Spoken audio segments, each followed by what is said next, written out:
देश में एक ऐसा कानून आने जा रहा है जो सीधे सीधे कट्टरपंथ के किले में सेंध लगाने वाला है। असम से इसकी शुरुआत हुई है। असम जहां अब तक धर्म के नाम पर कानून से ऊपर खुद को समझ रखा था बहुत सारे लोगों ने। देश में बहुत सारे ऐसे लोग हैं जो खुद को कानून से ऊपर समझते हैं, लेकिन असम की धरती से उठी ये गूंज अब पूरे भारत में सुनाई दे रही है, क्योंकि मुख्यमंत्री हेमंत बिस्व शर्मा ने वो कर दिखाया है जिसे करने की हिम्मत आज तक किसी ने नहीं की थी। दरअसल असम बहुविवाह निषेध विधेयक 2025 को कैबिनेट में मंजूरी मिल गई है। 25 नवंबर को इसे सामने रखा जाएगा। यानी इस विधेयक में अब एक आदमी एक पत्नी की सच्ची परिभाषा को कानून बना दिया जाएगा। अब ना कोई मजहब के नाम पर 4-4 बीवियों का लाइसेंस चला पाएगा और ना ही शरिया की आड़ में स्त्री का शोषण होगा। ये वही असम है जहां बराक घाटी, जमनामुख और हुजोई जैसे इलाके हैं, जहां बांग्ला भाषी मुसलमानों के बीच बहुविवाह की परंपरा है और इस परंपरा ने राज्य की डेमोग्राफी ही बदल डाली है। जहां हिंदू घट रहे थे और मुस्लिम आबादी लगातार बढ़ रही थी, लेकिन अब हिमंता सरकार ने यह घोषणा कर दी है कि असम में एक पति एक पत्नी ही चलेगा, वरना 7 साल की जेल और कानून का कोड़ा तैयार है। यह सिर्फ एक कानून नहीं, यह जनसंख्या विस्फोट पर प्रहार है। यह महिला सम्मान की सुरक्षा कवच माना जा रहा है और यह यूनिफॉर्म सिविल कोड यानी यूसीसी की पहली ठोस नींव भी माना जा रहा है। पर सवाल यह है कि जब देश के बाकी धर्मों में एक से ज्यादा शादी अपराध है, तो फिर सिर्फ एक मजहब के लिए ही छूट क्यों? क्या भारत का संविधान सबके लिए बराबर नहीं है? और अगर बराबर है तो फिर यह छूट क्यों दी जा रही है? जैसे ही यह कानून लाने की बात शुरू हुई, इसकी नींव रखी गई, कट्टरपंथी मौलानाओं की बौखलाहट बढ़ गई, सपा जैसे दलों की नींद उड़ गई, क्योंकि अब उनका वोट बैंक भी हिलने वाला है। और इसीलिए आज रण क्षेत्र में इसी पर सवाल करेंगे कि क्या असम का बहुविवाह निषेध कानून भारत में समान नागरिक संहिता की पहली सीढ़ी है, या फिर इसे मजहबी हमला बताकर राजनीति का नया खेल खेला जा रहा है। खुलकर करेंगे इस पर बहस। कुछ ही देर में जुड़ेंगे आज के खास अतिथि, लेकिन सबसे पहले आज की ये खास रिपोर्ट।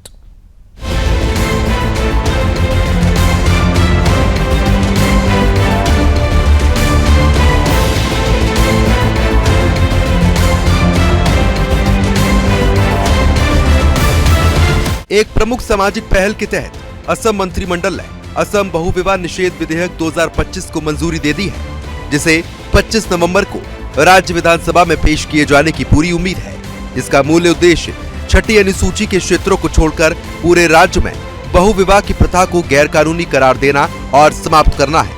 ये विधेयक किसी भी ऐसे व्यक्ति को विवाह करने से रोकता है जिसका पहले से ही जीवित जीवन साथी है और वे कानूनी रूप से अलग नहीं हुए हैं, या उनका पिछला विवाह तलाक के आदेश से भंग नहीं हुआ हो। ये विधेयक बहुविवाह से प्रभावित महिलाओं को मुआवजा देने का भी प्रावधान करता है। इसके लागू होने के साथ ही असमवासी एक से ज्यादा शादी तब तक नहीं कर सकता जब तक कि उसका पार्टनर जिंदा है या उसने उसे तलाक नहीं दे दिया है। अगर व्यक्ति एक से ज्यादा विवाह करने का दोषी पाया गया तो उसे 7 साल जेल की सजा हो सकती है। The Assam prohibition of polygamy bill অর্থাৎ বহুবিবাহ বন্ধ কৰাৰ বাবে এখন বিধেয়ক বিধানসভাত অনাৰ বাবে অনুমোদন দিয়ে। এই বিলখনৰ নাম হ'ব the Assam prohibition of polygamy bill 2025। এই বিলখনৰ অধীনত যিসকলে এই বিলখন পাৰিত হোৱাৰ পিছত যদি দ্বিতীয় বিবাহ কৰে বা তৃতীয় বিবাহ কৰে, তেওঁলোকক 7 বছৰৰ বাবে জেলত সশ্ৰম কাৰাদণ্ড দিয়াৰ ব্যৱস্থা ৰখা হৈছে। আৰু এই বিলখনত এই অফেন্সটোক নন কগনাইজেবল অফেন্স কৰা হৈছে, অৰ্থাৎ ইয়াৰ অধীনত এৰেষ্ট কৰিলে they will not get bail immediately। 3 number, এই বিলখন অনাৰ পিছত যিগৰাকী মহিলাক মহিলা বহু বিবাহৰ ভিক্টিম হ'ল এই ভিক্টিম গৰাকীকো কম্পেনসেশন দিয়াৰ বাবে আমি এটা ফান্ড তৈয়াৰ কৰিম। ऐसा कानून लाने वाला असम देश का पहला राज्य होगा। राज्य के बराक घाटी, मध्य असम के जमुनामुख और होजोई में बंगला भाषी मुस्लिम की तादाद ज्यादा है। इन क्षेत्रों में बहुविवाह के केस ज्यादा आते हैं और यही कारण है कि आज असम में हिंदू घट रहे हैं, मुस्लिम आबादी बढ़ रही है। I have a data of growth of Hindu and Muslim population between 2001 and 2011. You will see that everywhere the growth of Hindu population is coming down and Muslim population is increasing in every blocks of Assam. Assam की लगातार बदल रही इस demography को देखते हुए मुख्यमंत्री हेमंता बिस्वा शर्मा की सरकार ने बहुविवाह निषेध विधेयक 2025 को मंजूरी दी है, जो एक सामान्य नागरिक संहिता लागू करने की दिशा में एक बड़ा कदम माना जा रहा है। इसकी जरूरत आज पूरे देश में है। भारत में हिंदू, सिख, ईसाई, पारसी, जैन आदि के लिए बहुविवाह प्रतिबंधित है। मुस्लिम पर्सनल लॉ के शरिया एप्लीकेशन अधिनियम 1937 के तहत मुस्लिम पुरुष एक ही वक्त पर 4 बीवियां रख सकते हैं, जो पूरे भारत में जनसंख्या विस्फोट की बड़ी वजह है, जिस पर बहुविवाह निषेध विधेयक 2025 बड़ा लगाम लगा सकता है, जिस पर आज कट्टरपंथी बौखलाए हुए हैं और सपा जैसे विपक्षी दल अपने वोट बैंक की सेंध के रूप में इसको देख रहे हैं। हमारे संविधान में समानता है कि जो भी कानून होगा सबके लिए होगा और हर शहरी यहाँ का एक सा हुकूक रखता है। लिहाजा ये भेदभाव वाला कानून चाहे हेमंत लाए हूँ या कोई और आगे लाएगा, हम उसकी मुखालफत करते हैं। हमारे पास तो 4 की इजाज़त है, हम तो लिविंग में रहेंगे 4 के साथ। अगर किसी के यहाँ औलाद नहीं हो रही है, किसी की बीवी बहुत बीमार है, किसी की बीवी बहुत करप्ट है, बदकिरदार है, या किसी की बीवी दिमागी तौर से सही नहीं है, तो वो लिविंग में दूसरे निकाह करेगा और रहेगा। बहुविवाह निषेध विधेयक सिर्फ सामाजिक सुधार नहीं, ये डेमोग्राफिक सुरक्षा कवच है, जिसकी आज पूरे देश में जरूरत है। जो इस बदलाव से डर रहे हैं, वो असल में वोट बैंक की राजनीति में सिमटे हुए हैं। Desk report, Sudarshan news.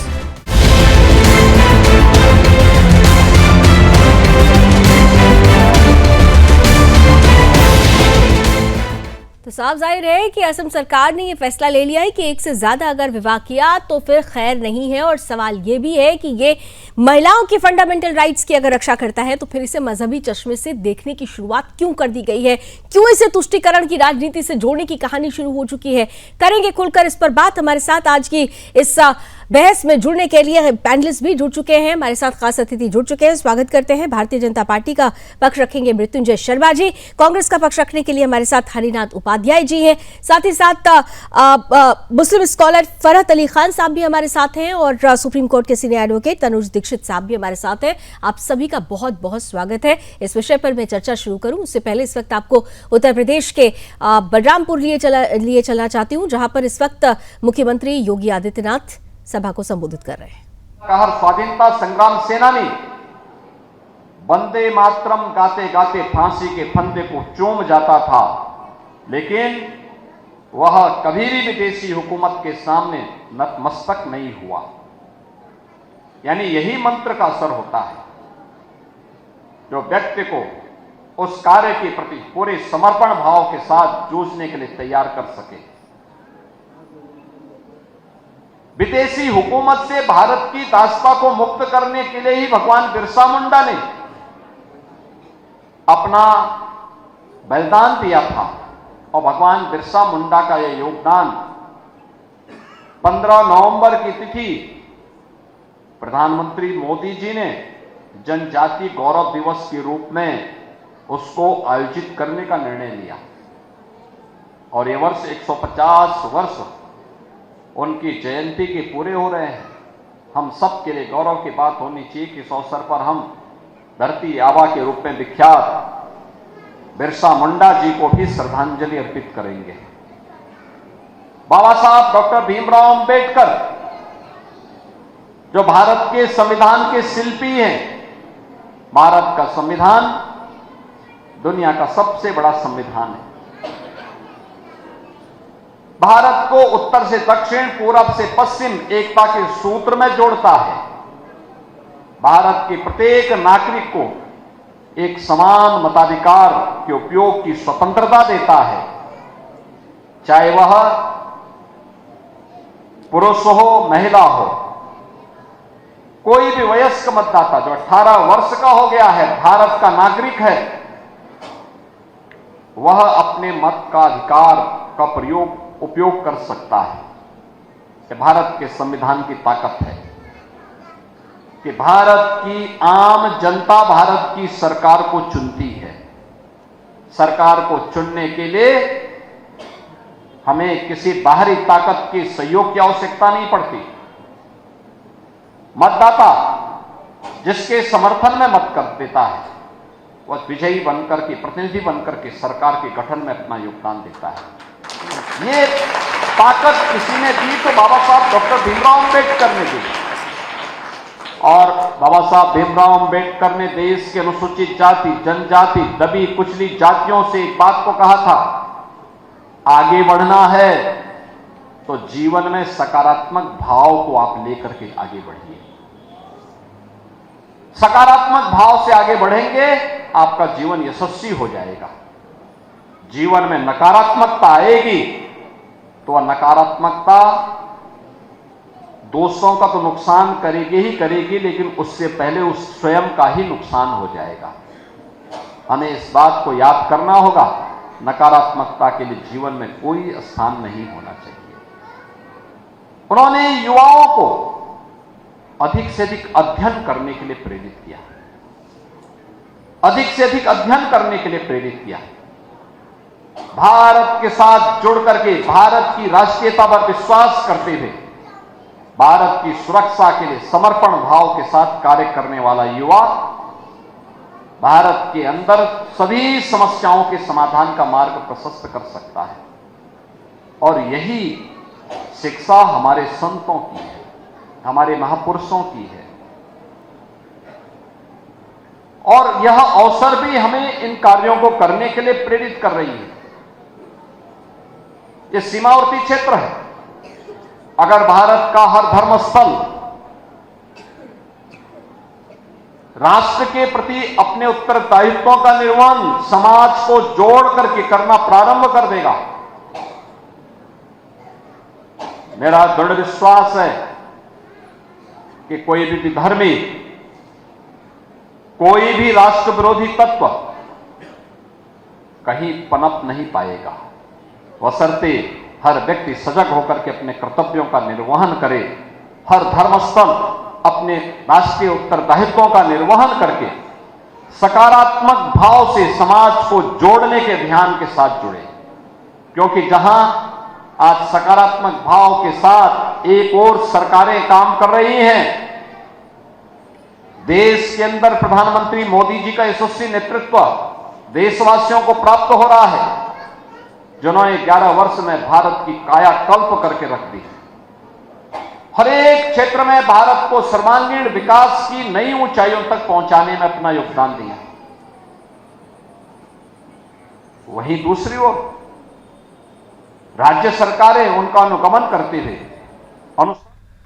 और आइए अब वापस एक फिर से अपने मुद्दे पर चलते हैं। असम में क्या यूसीसी लागू होने की दिशा में कदम उठा दिया गया है? क्योंकि बहु विवाह निषेध अधिनियम 2025 को अगर कैबिनेट ने सामने रख दिया है, मंजूरी मिल गई है, तो ये कहा जा रहा है कि ये एक बड़ी पहल है, बड़ा कदम है। और क्या अगर ये पहली सीढ़ी है यूसीसी की, तो क्या इसे राष्ट्रीय स्तर पर भी शुरू करना चाहिए, लागू करना चाहिए? आइए चर्चा की शुरुआत करते हैं। और सभी अतिथियों से मैंने आपका परिचय करा दिया था। हमारे साथ विनोद बंसल साहब भी जुड़ चुके हैं, विश्व हिंदू परिषद के राष्ट्रीय प्रवक्ता हैं। विनोद जी, आपका भी बहुत बहुत स्वागत है। मृत्युंजय शर्मा जी, आपके साथ शुरुआत करती हूँ। क्या ये मान लिया जाए कि जिस मांग को लगातार उठाया जा रहा था कि यूसीसी लागू होना चाहिए, तो क्या ये एक अप्रत्यक्ष रूप से इनडायरेक्टली उठाया गया एक बड़ा कदम, पहली सीढ़ी मान ली जाए उसे, असम से इसकी शुरुआत? लवली जी, मुझे लगता है ऑफ कोर्स जो एक आप यूसीसी का अगर डेफिनेशन भी देखेंगे तो उसमें यही कहा गया है, जो आर्टिकल 44 है हमारे कॉन्स्टिट्यूशन में, कि without any difference to religion, जो हमारे लॉज है, कस्टमरी लॉज है, चाहे वो शादी का हो, डिवोर्स का हो, इनहेरिटेंस का हो, ये सब समान होने चाहिए अक्रॉस रिलीजन्स। तो उसी का एक कंपोनेंट है शादी, जिसकी अभी हम बात कर रहे हैं। तो अगर इसके अराउंड हम लॉज बना रहे हैं तो मान सकते हैं कि उसी का ये एक पार्ट है। सबसे पहले तो हमारा संविधान ही कहता है कि चूंकि उस समय जब संविधान कर्ता फ्रेम कर रहे थे तो उन्होंने कहा था कि आगे जाके स्टेट को आर्टिकल 44 के तहत ये लागू करना चाहिए। दूसरा, आप देख लीजिए, अगर सिर्फ और सिर्फ हम मैरिज की भी बात करें, जो पॉलीगैमी हम बोलते हैं, मल्टीपल शादियों की, तो पूरे विश्व में जो सबसे ज्यादा प्रोग्रेसिव सो कॉल्ड कंट्रीज, आप यूएस देख लीजिए, पूरा नॉर्थ अमेरिका देख लीजिए, यूरोप देख लीजिए, हर जगह ये क्रिमिनल ऑफेंस है, इसके लिए सजा निर्धारित है। भारत और उसके आसपास के 2-3 राष्ट्रों को आप छोड़ देंगे, उसके अलावा कहीं भी इनफैक्ट बस मुस्लिम नेशंस में आप देखेंगे जहां वो अलाउड है, कहीं भी अलाउड नहीं है, क्रिमिनल ऑफेंस है। तो मुझे लगता है ये बहुत हाई टाइम है। बहुत दिनों से हम लोगों ने इसको एक तरह से हम इसको बस दरकिनार करते गए इस प्रॉब्लम को, और सिर्फ मुस्लिम अपीजमेंट के अंतर्गत ऐसे प्रैक्टिस को, जो मैं कहता हूं इनह्यूमन है, इसका तो रिलीजन से भी कुछ लेना देना नहीं है। ऐसी चीजें जो किसी भी व्यक्ति, किसी भी परिवार पर लागू नहीं होनी चाहिए, उसे हम लेकर चल रहे हैं 70 वर्षों से। ये एक हमारे समाज पे धब्बा है। आप देख लीजिए, जब शाह बानो केस भी आया था, उस समय हम लोगों ने जो बेसिक राइट होता है फीमेल का, कि उसको एलिमनी मिलनी चाहिए, उससे उसको ये दरकिनार किया। हम लोगों ने ट्रिपल तलाक को 70 वर्षों तक चलाए रखा, जो कितना इनह्यूमन एक्ट है। और अब जाके अगर हम पॉलीगैमी पे बात कर रहे हैं, उसे बैन करने की बात करें, तो मेरे ख्याल से बहुत स्वागत योग्य कदम है। इसके बाद बाकी जो अदर प्रैक्टिस है, डिवोर्स हो, इनहेरिटेंस हो, उसके अराउंड भी लॉज बनने चाहिए, और यूसीसी आना चाहिए। हमारा कॉन्स्टिट्यूशन बोलता है यूसीसी आना चाहिए। बाकी रिलीजन्स में अगर ये बैंड है मल्टीपल मैरिज, और पनिशेबल है, बाकी सारे रिलीजन्स में हमारे यहाँ आईपीसी की धारा 494-95 आप देख लीजिए, तो सिर्फ एक रिलीजन के लिए आप क्यों छोड़ना चाहते हैं इसे? कौन सा ऐसा सवाल ये है अच्छा कि बिल्कुल आपने ठीक कहा कि हरिराज जी, आपके पास आ रही हूँ कि अगर हम संविधान की बात करते हैं तो फिर तो पूरे देश में वो समानता होनी चाहिए, संविधान को मानने वाले होने चाहिए। यहाँ पर तो जो कहते हैं कि हम संविधान को मानते हैं, लेकिन वो चाहते हैं कि उनका शरिया उसके आगे रखें, और यही वजह है कि सबसे ज्यादा अपोज ऐसे ही लोग कर रहे हैं, ऐसे ही मौलाना कर रहे हैं। समाजवादी पार्टी तुष्टीकरण की राजनीति के लिए जानी जाती है, उन्होंने अपोज कर दिया है। कांग्रेस ने अभी तक इस पर कोई स्टेटमेंट नहीं दिया। स्टैंड क्या है कांग्रेस का? यह कदम सही, उचित या अनुचित? जी, कोई भी कार्य सरकार करती है तो उसकी मंशा भी देखी जाती है। आप बताइए, आज हमारे मुख्यमंत्री आदित्य योगी नाथ जी उत्तर प्रदेश के, और कह रहे थे कि बिहार में अगर पंचर बनाने वाली सरकार आ जाएगी तो पंचर वालों की सुनेगी। जब एक समुदाय को एक पंचर बनाने वाले कह रहे हैं, इंगित कर रहे हैं, जबकि पंचर बनाना भी एक व्यवसाय है। ये तो पकौड़ी बनाने को रोजगार मानते हैं और पंचर बनाने को रोजगार नहीं मानते हैं। ऐसे पार्टी के अगर मुख्यमंत्री और सरकार के मुखिया लोग चुनाव के समय 10 साल उनका शासन था, रोजगार पर कितना काम किया, पलायन पर कितना काम किया, बांग्लादेशी नागरिक आ रहे हैं। जी जी जी, आपको असम का मुद्दा पता है ना? असम की बात कर रहे हैं। हाँ। असम की बात कर रहे हैं। हाँ। 10 साल में उन्होंने क्या किया? अब वहाँ चुनाव आने वाला है तो वहाँ बस हिंदू मुस्लिम ऐसा नहीं, इसमें हिंदू मुस्लिम का तो बात ही नहीं है। इसमें तो हिंदू मुसलमान है ही नहीं। आप अगर देखें तो ये बहु विवाह निषेध है। उन्होंने क्या क्या कहा कि हिंदू हो या मुसलमान हो, कोई भी हो, एक से ज्यादा अगर आपने शादियां की तो फिर ये पनिशेबल होगा, 7 साल की सजा होगी। वो तो धर्म के चश्मे के नाम पर नहीं देख रहे हैं, वो तो सबके लिए तो समान कानून की बात हो रही है ना। ये तो समानता की बात हो रही है, इससे परहेज क्यों है आप? धर्म के चश्मे पर ही देखते हर काम करते हैं।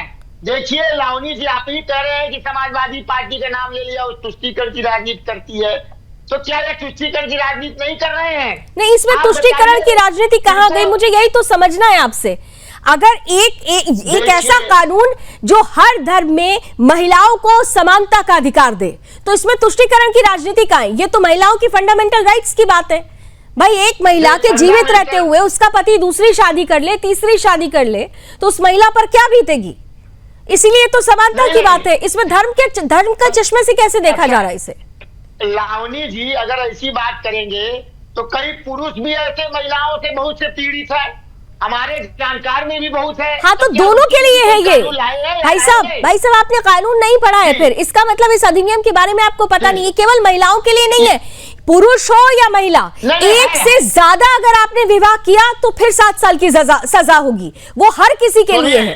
लेकिन कई महिलाएं, कई पुरुषों को मुकदमेबाजी, आज हमारी जानकारी में कई लोग हैं 8-8 साल 10-10 साल लटकाई रहती है, न शादी का मौका मिल पाता है दूसरे पक्ष को, किसी पक्ष को भी, चाहे पुरुष हो चाहे महिला। तो इस लिहाज से फिर आपके हिसाब से तो मतलब आप ये कहना चाह रहे हैं कि ये नहीं होना चाहिए, ये जो कदम उठाया जा रहा है ये नहीं होना चाहिए?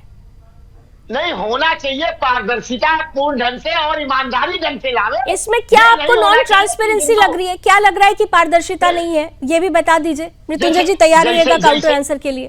सुनिए, जैसे इन्होंने कहा, एक हमारे कोई बोल रहे थे उसमें कि जैसे leave of relationship, leave in relationship को मान्यता कोर्ट ने दिया है, आप इस पर रोक लगाएंगे तो उसका पालन करेंगे, जैसा एक मौलाना साहब बोल भी रहे थे। आप कहाँ रोकेंगे? इसको रोकने के लिए सबसे प्रमुख नहीं, उसको रोकने के लिए सबसे प्रमुख है शिक्षा का विस्तार करना। आप मुसलमानों में, मुस्लिम समाज में, क्या हिंदू समाज में जो शिक्षित है वो निश्चित रूप से इस प्रथा को विरोध करता है, इस प्रथा को नहीं मानता है।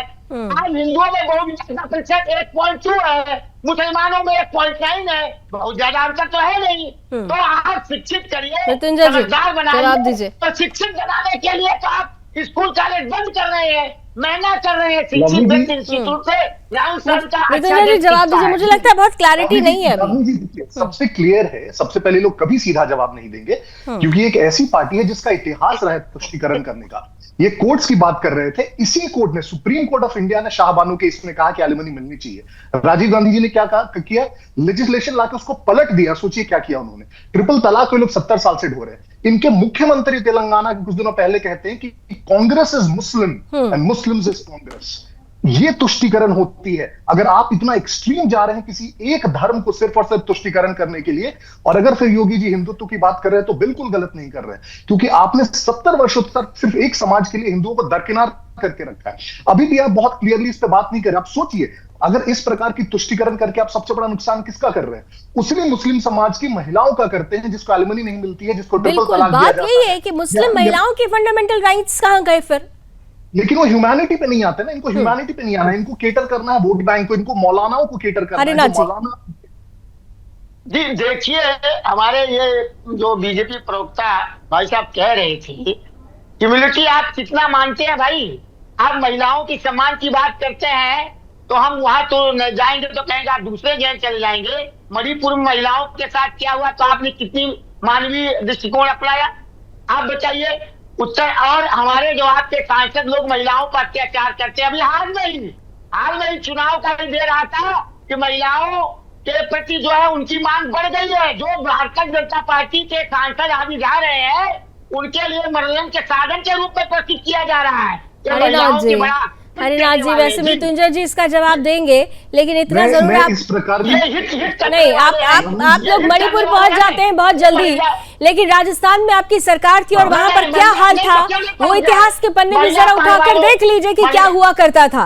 अभी आपने और दूसरी महिला सम्मान की बात करेंगे तो आपके खुद के पार्टी के अंदर के नेता महिलाओं को लेकर किस तरीके की टिप्पणी करते हैं, अगर वो पन्ना खुलेगा तो फिर डिबेट कहीं और चला जाएगा। किस तरह से टंच माल और पता नहीं क्या क्या कहा गया था, वहां पर महिला सम्मान क्यों नहीं आता? फरहत अली साहब जल्दी से, ठीक है, एक कमेंट प्लीज लेने दीजिए सबसे। फरहत अली साहब देखिए, क्या इस पूरे के पूरे कदम को मजहबी चश्मे से देखा जाना चाहिए या फिर इसे समानता का अधिकार मानते हुए इसे स्वागत करना चाहिए? फरहत अली साहब देखें, ऐसा है कि किसी भी जो हमारे मुल्क का कानून है उसको धर्म के चश्मे से नहीं देखा जाना चाहिए, ये मेरा मानना है। और ये भी मेरा मानना है कि जो एक ऐसा कानून जैसे ट्रिपल तलाक था, जैसे धारा 370 थी, और जो इस दौर में हमें कानून का पता चला, तो हम तो ये मानते हैं, बिल्कुल चमचागिरी नहीं करूँगा मोदी सरकार की या किसी की। लोग समझते हैं कि मैं उनकी चमचागिरी कर रहा हूँ, तो हमें बहुत सी जानकारियाँ हमारे कानून और सरकार के माध्यम से पता चली। जैसे ट्रिपल तलाक, पहले ऐसा होता था मैडम कि तलाक जो थी वो एकदम गुस्से में है और कह दिया तलाक तलाक तलाक, तो जो बेटी होती थी या बेटी के घर वाले होते थे वो लाल लाल आंसुओं से उस बेटी को अपने घर ले जाते थे। और तो इस तलाक में अब कमी आई है। और जैसे आपने कहा कि जो ये 2 शादियों का 3 शादियों का चलन है, मैं तो बहुत स्वागत करूंगा इसका कि हमारी भी एक बीवी हो, हम उसके एक मियाँ हो। अब दूसरी की जिंदगी में आने की जरूरत नहीं है बेवजह। उस वक्त में जब 4 शादियां जायज थी, उस वक्त में सऊदी अरब में इस्लाम में वृद्धि हो रही थी। आज इस्लाम समर्थ है, तो इस्लाम को में ऐसी चीजों को बिल्कुल ही नकारा जाना चाहिए। यानी आप ये कह रहे हैं कि ये एक प्रगतिशील सोच की तरफ सोच की तरफ उठाया गया कदम है और इसीलिए मुस्लिम समाज को भी इसका स्वागत करना चाहिए, लेकिन ऐसा हो नहीं रहा, इसका विरोध हो रहा है और ये कहा जा रहा है कि धर्म में हस्तक्षेप है। ये धर्म में हस्तक्षेप कैसे हुआ? विनोद जी भी हमारे साथ हैं, एडवोकेट तनुज दीक्षित साहब भी हैं, आपके पास होंगे। असम में बड़ा कदम उठाया गया है, बहुविवाह निषेध अधिनियम 2025 सामने लाया गया और इसके बाद से राजनीति भी सरगर्म है और कहा जा रहा है कुछ मजहबी ताकतें इसे मजहब में हस्तक्षेप मान रही हैं। विनोद बंसल जी, सीधे आपके पास आते हुए, अभी आपने फरहत अली साहब को सुना, उन्होंने कहा कि भाई अब जरूरत नहीं है, प्रगतिशील सोच के साथ आगे बढ़ना चाहिए, लेकिन इसके पहले आपने आर्यनाथ उपाध्याय जी को भी सुना होगा, उन्होंने कहा कि बहुत कुछ देख कर करना चाहिए। मजहब में हस्तक्षेप कैसे माना जाए इसे? ये तो समानता की बात करता है ये कानून, और खासतौर से महिलाओं के फंडामेंटल राइट्स की। जी नहीं, मजहब में हस्तक्षेप नहीं, लेकिन हाँ लोगों की राजनीति में हस्तक्षेप जरूर है। इससे राजनीति में हस्तक्षेप हो रहा है जबरदस्ती, है ना। मैं कहूंगा कि कांग्रेस को लग रहा है कि थोड़ी मेरी आवाज इको हो रही है, थोड़ा ठीक करा दीजिए प्लीज, पैनल तो ठीक कीजिए। ये जो कांग्रेस की जो चाल चरित्र चेहरा है, हमेशा से जिहादी तुष्टीकरण में लीन रहा है। मैं कहना चाहता हूँ आखिरकार इससे इनको दिक्कत क्या है? मैं हरिनारायण जी से खुद पूछना चाहता हूँ कि इनके साथ अगर 2 महिलाओं हो तो क्या ये उनकी पत्नी दूसरी अलाउ करेगी? दूसरी को नहीं करेगी।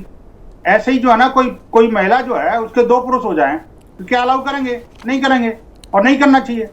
आखिरकार इस्लाम में भी इस तरह का कोई प्रतिबंध लगा हुआ है, इस्लामिक स्कॉलर को कोई दिक्कत नहीं है, और देश की महिलाओं की सम्मान की बात है, महिलाओं की सुरक्षा की बात है, उनके जो आर्थिक सुदृढ़ीकरण की बात है, और उनको जो कानूनी जो संरक्षण मिलना चाहिए कानून के अनुसार, वो उसकी बात है। आप देखिए संविधान का अनुच्छेद 48 जो है ना, हमें सीधा जो है एक समान नागरिक संहिता की तरफ ले जाने के लिए बात करता है, लेकिन दुर्भाग्य से 75 वर्ष बाद भी हम तक वो कानून नहीं बन पाया। और ये जब इस तरह के जो कानून आते हैं और कोई एक मुख्यमंत्री इसके लिए आगे बढ़ता है, तो मैं कहता हूँ अप्रिशिएट करना चाहिए, कांग्रेस को सहृदय होकर के करना चाहिए। लेकिन समस्या ये है ना कि जब सावाना वाले केस में संसद में कानून बना करके आपने माननीय सर्वोच्च न्यायालय का निर्णय पलट दिया, और अब ये जो एक नई फिल्म आने वाली हक, उस हक को लेकर के ये हकूक की लड़ाई होगी शुरू। आप सोचिए कि आखिरकार वो जो फिल्म है, उस फिल्म को लेकर के उसके जो सावानों के अपने आप को परिजन बताने वाले लोग उस समय नहीं खड़े हुए जब सावानों के ऊपर लगातार एट्रोसिटीज हुई। आप देखिए 85 में वो निर्णय आया और उसके बाद तुरंत सरकार ने उसको पलट दिया, और उसके बाद वो महिला जो है सावानों, नहीं तो क्या ये माना जाए विनोद जी, ये जो कदम उठाया जा रहा है केवल समानता ही नहीं, बल्कि क्या ये कहा जा रहा है ना, जनसंख्या विस्फोट जिस तरह से हुआ, असम की जो डेमोग्राफी बदली, जिस तरह से आबादी बढ़ी 444 के फॉर्मूले पे, क्या ये उसके लिए भी बहुत महत्वपूर्ण कदम है? हम जनसंख्या नियंत्रण कानून के लिए तो इंतजार कर रहे हैं, लगातार मांग कर रहे हैं, लेकिन उसके पहले ये कदम जो उठाया जाएगा उसका कम से कम एक प्रभाव पड़ेगा, मानते हैं आप इसे? नहीं, निश्चित रूप से इसका भी फर्क पड़ेगा, लेकिन मैं एक बात कहना चाहता हूं कि आखिरकार क्या महिलाओं को अपनी सुरक्षा का अधिकार नहीं है क्या? क्या महिलाओं को अपने स्वाभिमान के साथ जीने का अधिकार नहीं है क्या? महिलाओं को सिर्फ आप खेती मानना और वो महिलाओं को सिर्फ बच्चा पैदा करने की मशीन बना देना, महिलाओं को जो है वो अत्याचार अनाचार करना, क्या ये देश के अंदर स्वीकार हो सकता है क्या? और ये उपाध्याय जी कम से कम देखिए, वैसे व्यक्ति अच्छे हैं ये, लेकिन जब कांग्रेस के साथ खड़े होते हैं तो इनको परेशानी हुआ है, तो उनको बोलना पड़ता है सब चीजों को। महिलाओं के अधिकारों को लेकर तो कम से कम मुखर्ता के साथ कांग्रेस पर इसका समर्थन करना चाहिए कांग्रेस को। और इस कानून में कहाँ हिंदू मुसलमान लिखा हुआ है, जरा ये बता देना। हरिनाथ जी भाई साहब, महिलाओं के सम्मान की ठीक है, होना भी चाहिए सम्मान, महिलाओं के सम्मान के लिए हम लोग हमेशा संघर्ष किए हैं। नहीं, इस कानून में क्या दिक्कत है वो छोड़ो, इधर उधर की बातें छोड़िए। आपने बहुत सारी जलेबी बना दी, पार्टी उन जलेबी से बाहर निकलिए जरा। आप ये बताइए कि आखिरकार इस कानून के अंदर क्या खामी है? अच्छा, ये कौन सा कानून है बंसल जी कि आप शादी करके छोड़ दीजिए और किसी प्रकार का कोई संबंध पत्नी से न रखिए, तो क्या उसके साथ ये बड़ा अच्छा व्यवहार कर रहे हैं क्या? आपके शीर्ष नेताओं में नहीं, जो नहीं कर रहे उनके साथ जाइए ना। आपको लगता है कि गलत काम है तो पुलिस में कंप्लेन कराइए, लेकिन जब कानून बन रहा है तो उसमें आप क्यों बिल बजा रहे हैं? अगर महिलाओं को कोई अधिकार मिलता है, उनको सुरक्षा मिलती है, तो कांग्रेस क्यों बिल बजा जाती है? बताइए ना। अभी कानून की बात हो रही है, अभी इस कानून की बात हो रही है। इस कानून में क्या दिक्कत है आपको? आप कानून पर बात नहीं करेंगे, इधर उधर की बातें करेंगे, ये थोड़ी चलेगा। इस तरह आप कानून से क्यों भाग रहे हैं? आप प्रधानमंत्री मोदी जी के बारे में भी कहेंगे। अरे कानून की बात करिए, प्रधानमंत्री मोदी के बारे में फिर बात करेंगे जब प्रधानमंत्री पर डिबेट होगी तब। जब प्रधानमंत्री पर डिबेट होगी तब प्रधानमंत्री पे बात करेंगे। मैं राहुल गांधी पे बात करूंगा। अरे वो चोरी में पकड़ा गया था, पता है आपको देश के अंदर? आप मुझे बताइए वो कितनी महिलाओं के साथ उसका वैध संबंध पता है आपको? मैं अगर बोलूंगा तो आप कहोगे बोलता है ये। आप ऐसी बातें मत करिए। अभी देखिए हमाम में नंगे हैं आप लोग। अभी बात कानून की हो रही तो कानून तक सीमित रहिए। हरिनाथ जी बहुत बड़ा हो जाएगा। चलिए ठीक है, आपको बहुत भारी पड़ जाएगा। आइए back to point. Harinath Upadhyay ji, वो सिर्फ इतना जानना चाहते हैं कि आखिर दिक्कत क्या है। आपने जब ओपनिंग रिमार्क दिया था तब मेरा भी यही प्रश्न था कि आपको इस कानून में दिक्कत क्या लग रही है। आप अभी एक्सप्लेन नहीं कर पाए दिक्कत कहां से हो रही है, ये आप एक्सप्लेन नहीं कर पाए। क्या गलत लग रहा है आपको इस कानून में? विनोद जी एक सेकंड जरा उनको सुन लेते हैं। क्या दिक्कत क्या है ये बताइए जल्दी से। दिक्कत यह है कि माना जाता है शिक्षित व्यक्ति जब होते हैं तो अपने आप समाज सम्मत और संविधान सम्मत व्यवहार का पालन करने में विश्वास करते हैं, अगर नहीं तो नैतिकता में भी विश्वास करते हैं। आप शिक्षित कितना चाहिए ये बताइए। अरे भाई तो शिक्षित और अशिक्षित ये बात तो ठीक है, आपकी बात काफी हद तक ये ठीक है कि जो शिक्षित होगा वो ऐसा कदम नहीं उठाएगा, लेकिन कुछ ऐसे लोग हैं ना जिनको अगर समझ में नहीं आता और वो मजहब के नाम पर ये काम कर रहे हैं तो फिर उनके लिए तो कानूनी चाबुक चलाना पड़ेगा। वही ये कानूनी चाबुक है। तनुज दीक्षित जी आपके पास आ रही हूँ। देखिए एक चीज आ रही हूँ, एक सेकंड। तनुज जी का एक रिमार्क प्लीज ले लेने दीजिए, सुप्रीम कोर्ट के एडवोकेट है। तनुज जी एक बात है कि ये कानून बहुत इंपॉर्टेंट है, यूसीसी के लिए पहली सीढ़ी माना जा रहा है, जनसंख्या नियंत्रण कानून की दिशा में भी बहुत इंपॉर्टेंट ये बेस बनेगा। लेकिन उससे पहले जैसा कि एसटी हसन साहब कह रहे हैं कि लिव इन रिलेशनशिप को लेकर क्यों नहीं देखा जाता है जो स्टेप उठाया गया या कोर्ट की तरफ से जो कहा गया। तो अगर लिव इन रिलेशनशिप को आप मानते हैं कि वो संस्कृति पर प्रहार है तो पहले उसे रोकिए और फिर इसके बाद मजहब में घुसने का प्रयास कीजिए। इस तरीके के स्टेटमेंट दिए जा रहे हैं। लावणी जी, अगर सबसे पहले हम बात करें तो यूसीसी को लागू करने वाला असम राज्य देश का पहला राज्य था जिसने यूसीसी लागू करा।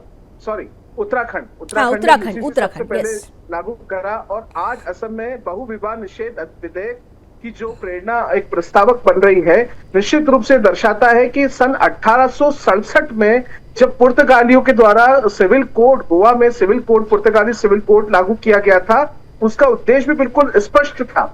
आज अगर हम बात करें तो हिंदुओं में सिख, जैन, बौद्ध और पारसी, यहाँ तक कि हम बात करें तो इसी तरीके से पारसी विवाह अधिनियम भी अगर जो है 1936 उसमें भी इस तरीके के जो है प्रावधान लागू है।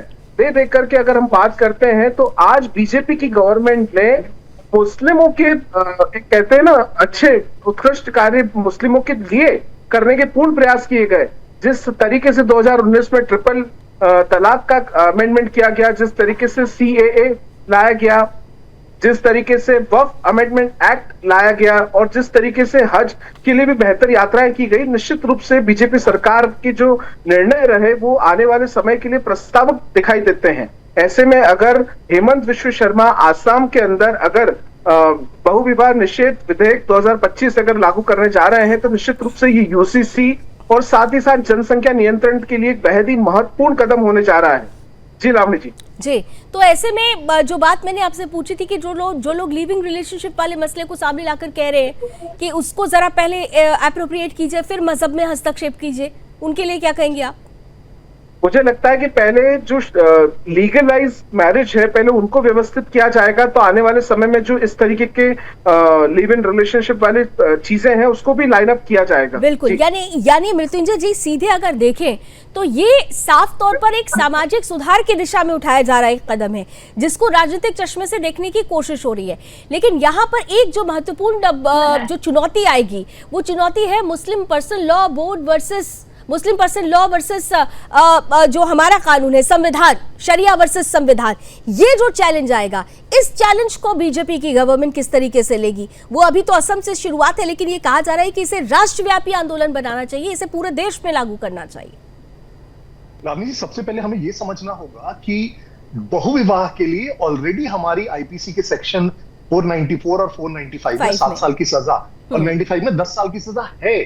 तो ऐसा नहीं है कि कोई नया लॉ है। उसमें एक्सेप्शन अभी तक दिया जा रहा था सिर्फ और सिर्फ एक रिलीजन को, किसको? मुस्लिम्स को। तो अभी वो एक्सेप्शन हटाने की बात की जा रही है क्योंकि एक्सेप्शन गलत है। अगर आप एक्सेप्शन ना हिंदूज को दे रहे हैं, ना बौद्ध को, ना जैन को, ना सिख्स को, पारसीज को, किसी को नहीं दे रहे हैं, तो एक धर्म को आप क्यों एक्सेप्शन दे रहे हैं? इसीलिए सिर्फ उनको इसके एम्बिट में लाया जा रहा है, पहला। दूसरा, रामनी जी, मुझे लगता है कि मुस्लिम समाज में, इनफैक्ट एक हमारे पैनल में बैठे हुए हैं जो स्कॉलर, मुस्लिम समाज में बहुत सारे ऐसे लोग हैं जो इस बात को मानते हैं और समझते हैं कि ये अमानवीय है। बाकी सब तो छोड़ ही दीजिए, ये मानवीय ही नहीं है और इसे खत्म होना चाहिए। ट्रिपल तलाक में भी बहुत लोगों ने बहुत समर्थन किया जब उसको हटाया गया। दिक्कत कहां पे आती है लावनी जी? दिक्कत आती है जो नेता हैं, जो राजनीतिक पार्टियां हैं। दिक्कत आज लावनी जी इंडिया में यह है कि जो कांग्रेस और समाजवादी पार्टी जैसी पार्टियां हैं, ये मुसलमानों से भी ज्यादा मुस्लिम हो गई हैं। तुष्टीकरण में किसी भी नहीं, और मुझे तो ऐसा लगता है कि इनको मुसलमानों का वोट चाहिए और उसमें भी मुसलमान पुरुषों का वोट चाहिए। मुसलमान महिलाओं के से इनका कोई लेना देना नहीं है। हरिनाथ जी, लगता तो ऐसा ही है कि मुस्लिम महिलाओं का वोट नहीं चाहिए आप लोगों को, मुस्लिम पुरुषों का वोट चाहिए। और बस देखिए लवनीत जी, बीजेपी शिक्षा एकमात्र उद्देश्य है। एक आर्गुमेंट बस, जब इन्होंने कहा कि शिक्षा आएगी तो बहुविवाह अपने आप खत्म हो जाएगा, तो शिक्षा आने से तो क्रिमिनल एक्ट्स भी खत्म हो जाते हैं। तो अभी जितने क्रिमिनल एक्ट्स है, मर्डर के लिए, रेप के लिए, उसको भी खत्म कर दीजिए, फिर अब हटा दीजिए, कोई सजा मत दीजिए किसी को, सभी को शिक्षित बनाते रहिए, उसी से क्रिमिनलिटी सारी खत्म हो जाएगी। अरे कितने आतंकवादी हैं जो डॉक्टर और इंजीनियर और चार्टर्ड पकड़े गए हैं? वो शिक्षा से कोई फर्क नहीं पड़ता, जिहाद करना है उन्होंने। हरिनाथ जी, देखिए लवनीत जी, ये शिक्षा की बात कर रहे हैं विवाह से। विवाह जो है एक स्थिर स्थायी प्रबंधन है जो काफी दिनों तक रहता है या थोड़ा थोड़ा मतलब बदलता है काफी दिनों के बाद। जबकि शिक्षा की जरूरत तो आपको 25 साल तक हमेशा बदलता रहता है। यहाँ पे हरिनाथ जी क्लियर हो लीजिए। हमारे यहाँ ये एक संस्कार है, हिंदू धर्म में ये एक संस्कार है और हमारे यहाँ 7 जन्मों का नाता होता है, आप जानते हैं ना। लेकिन अभी बैठे हुए हैं हमारे साथ फरहत अली साहब, वो बताएंगे कि मुस्लिम समाज में, मुस्लिम मजहब में ये कॉन्ट्रैक्ट है, जैसा कि अभी विनोद जी ने भी कहा। तो यहाँ पर आपको इस पर भी क्लियर होना होगा। आप दूसरे के धर्म के में आप हस्तक्षेप कहाँ इसमें मजहब में हस्तक्षेप हो रहा है? अरे भाई, इसमें सबको समानता की बात हो रही है ना। मृत्युंजय जी ने अभी खुलकर आपको क्लियर कर दिया। आप ये बताइए ना कि इस देश में रहने वाला हिंदू, सिख, ईसाई, पारसी, बौद्ध, जैन, सबको अगर ये मंजूर है तो केवल मुस्लिम मजहब में ही ये मंजूर क्यों नहीं हो सकता? फरहत अली को तो मंजूर है, हरिनाथ उपाध्याय को मंजूर क्यों नहीं है?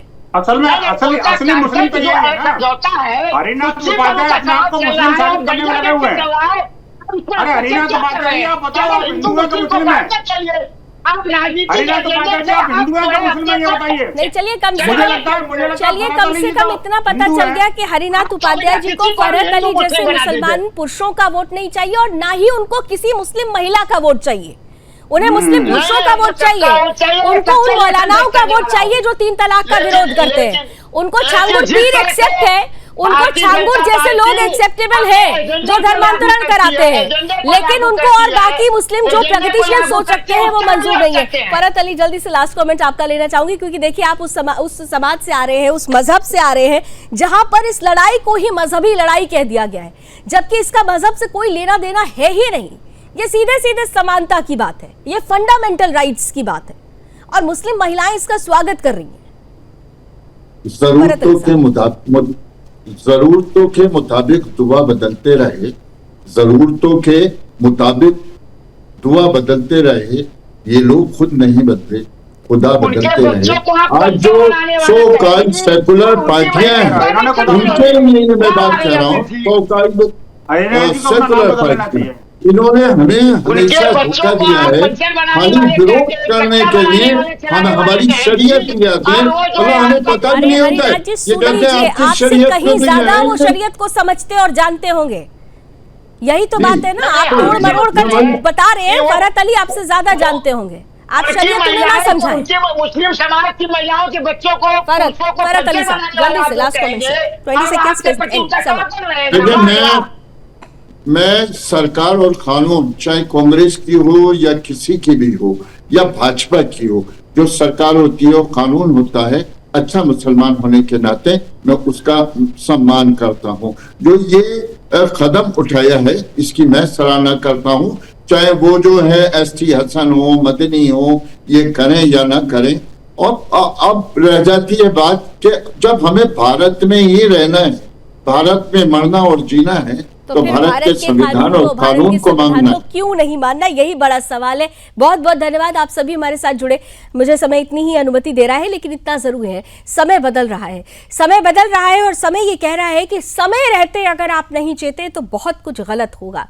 गलत इस लिहाज से कि अगर महिलाओं को समानता देने की बात होती है और मजहब इसके आड़े आता है, तो इससे भी लड़ने की जरूरत है, क्योंकि एक ऐसा कानून जो महिलाओं को उनकी समानता का अधिकार दे, उनके हक और हुकूक को मजबूती दे, ऐसी जरूरत है ऐसे कानून की जो देशव्यापी हो। और देशव्यापी जब ऐसा कानून होगा तो निश्चित रूप से जनसंख्या विस्फोट जो एक खास मजहब की तरफ से लगातार हो रही है, वो जनसंख्या विस्फोट भी काफी हद तक रुक सकेगी। यानी हर दिशा में ये जो कदम उठाया जा रहा है हेमंत सरकार द्वारा, हर दिशा से ये महत्वपूर्ण है, हर पहलू से ये महत्वपूर्ण है। बेहतर और उचित तस्वीर सामने आए, खूबसूरत तस्वीर सामने आए, इसी उम्मीद के साथ रण क्षेत्र में अभी बस इतना ही। देश और दुनिया की तमाम खबरों के लिए आप जुड़े रहिए सुदर्शन न्यूज के साथ। जय हिंद।